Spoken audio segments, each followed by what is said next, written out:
ಅತನಿ ಮತಕ್ಷೇತ್ರದ ಸಬ್ಸಾಗರ ಗ್ರಾಮದಲ್ಲಿ ಆಯೋಜನೆ ಮಾಡಿರ್ತಕ್ಕಂಥ ಕಾಶೀಶ್ವರನ ಜಾತ್ರಾ ನಿಮಿತ್ತವಾಗಿ ಆಯೋಜನೆ ಮಾಡಿರ್ತಕ್ಕಂಥ ಜಿಂಗಿನಿಕಾಲಿ ಕುಸ್ತಿ ಪಂದ್ಯಾವಳಿ ನಾವೆಲ್ಲರೂ ಕೂಡ ಸೇರಿದ್ದೀವಿ.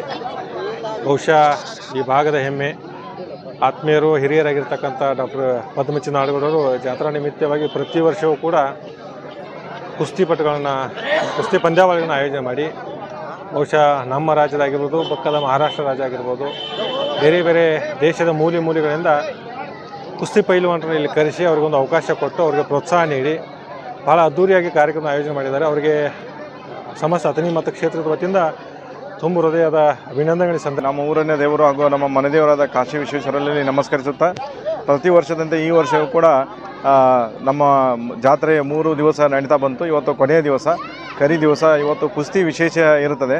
ಇವತ್ತು ನಮ್ಮ ಮಹಾರಾಷ್ಟ್ರ ರಾಜ್ಯದಿಂದಾಗಲಿ ಅಥವಾ ಗುಜರಾತ್ದಿಂದಾಗಲಿ ಕುಸ್ತಿ ಪಟುಗಳು ಬಂದು ಇಲ್ಲಿ ಕುಸ್ತಿ ಪ್ರದರ್ಶನ ಮಾಡಿದರು. ಒಳ್ಳೆ ಆಟಗಾರರು ಕೂಡ ಇದ್ದರು. ನಮ್ಮ ಊರಿನ ರಾಜು ಪೈಲ್ವಾನ್ ಕೂಡ ಒಳ್ಳೆ ಪ್ರದರ್ಶನ ಮಾಡಿ ಪ್ರತಿ ವರ್ಷದ ಈ ವರ್ಷ ಕೂಡ ಗೆದ್ದಿದ್ದಾನೆ. ನಮಗೆ ಹಿರಿಯರಾದ ನಮ್ಮ ಮಿತ್ರರಾದ ಚಿದುವಣ್ಣ ಸೌದಿಯವರು ಕೂಡ ಇಲ್ಲಿ ಬಂದು ಅವರ ತಂದೆಯವರ ಆಶೀರ್ವಾದವನ್ನು ಅವರ ಮುಖಾಂತರ ನಮಗೆ ಕೊಟ್ಟಿದ್ದಾರೆ. ಹೀಗೆ ನಾವು ಈ ನಮ್ಮ ಗ್ರಾಮೀಣ ಕ್ರೀಡೆಯನ್ನು ಮುಂದೆ ಕೂಡ ನಾವು ಅದನ್ನು ಒಂದು ಸಪೋರ್ಟ್ ಮಾಡ್ತಾ ನಾವು ಹೋಗ್ತೀವಂತ ಈ ಸಂದರ್ಭದಲ್ಲಿ ಹೇಳ್ತೀನಿ. ತಮಗೂ ಕೂಡ ಇಲ್ಲಿ ಈ ಒಂದು ಕ್ರೀಡಾಭಿಮಾನಿಗಳು ಎಲ್ಲರೂ ಬಂದು ಈ ಕ್ರೀಡೆ ನೋಡಿದ ಎಲ್ಲ ಅಭಿಮಾನಿಗಳು ಕೂಡ ಈ ಸಂದರ್ಭದಲ್ಲಿ ಅತ್ಯಂತ ಹೃದಯಪೂರ್ವಕ ಧನ್ಯವಾದಗಳನ್ನು ಹೇಳ್ತಾ ಎಲ್ಲರಿಗೂ ನಮಸ್ಕಾರಗಳನ್ನು ಹೇಳಬೇಕು. ಗರಡಿಮನಿ ಅವರು ನಮ್ಮ ಚಿದುವಣ್ಣ ಸೌದಿ ಅವರೇ ಒಂದು 6-7 ವರ್ಷಗಳ ಹಿಂದೆ ಉದ್ಘಾಟನೆಯನ್ನು ಮಾಡಿದರು. ಸ್ವತಃ ನಮ್ಮ ವಾಡೆಯಲ್ಲಿಯೇ ಗರಡಿಮನಿಯನ್ನು ಒಂದು 13 ರಿಂದ 14 ಲಕ್ಷ ರೂಪಾಯಿ ಖರ್ಚು ಮಾಡಿ ಅದನ್ನು ಮಾಡಿದೆ. ಯಾಕಂದ್ರೆ ನಮ್ಮ ಊರಲ್ಲಿ ಮಹಬೂಬ್ ಪೈಲ್ವಾನ್ ಅಂತ ಅತ್ಯಂತ ಫೇಮಸ್ ಪೈಲ್ವಾನ್ ಇದ್ದರು.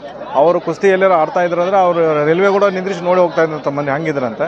ಅವರು ಒಟ್ಟು ಹೋದ್ರಂದ್ರೆ ಇದ್ರಾಗ ಕುಸ್ತಿ ಮೈದಾನದಾಗ 2-3 ನಿಮಿಷದಾಗ ಇದ್ರಿಗೆ ಕುಸ್ತಿ ಪೈಲ್ವಾನ್ ಒಗೆದ ಹೊರಗೆ ಬರ್ತಿದ್ದಾರೆ. ಆ ಥರ ನಮ್ಮಲ್ಲಿ ಕೂಡ ಪೈಲ್ವಾನ್ಗಳು ಹೊರಗೆ ಬರಲಿ, ನಮ್ಮ ರಾಜ್ಯಕ್ಕೆ ಒಂದು ಕೀರ್ತಿ ತರಲಿ, ನಮ್ಮ ಊರಿಗೆ ಒಂದು ಕೀರ್ತಿ ತರಲಿ ಅಂತ ಒಂದು ಇದನ್ನು ಮನಸ್ಸಲ್ಲಿ ಒಂದು ನಿಟ್ಟನ್ನು ಇಟ್ಕೊಂಡು ಆ ಒಂದು ಕೆಲಸವನ್ನು ನಾವು ಮಾಡಿದ್ದೇವೆ. ಮೊದಲು ಕೂಡ ಅದು ನಮ್ಮ ಹಿರಿಯರು ಕೂಡ ಕುಸ್ತಿ ಬಳೆಯನ್ನು ಮಾಡಿದರು.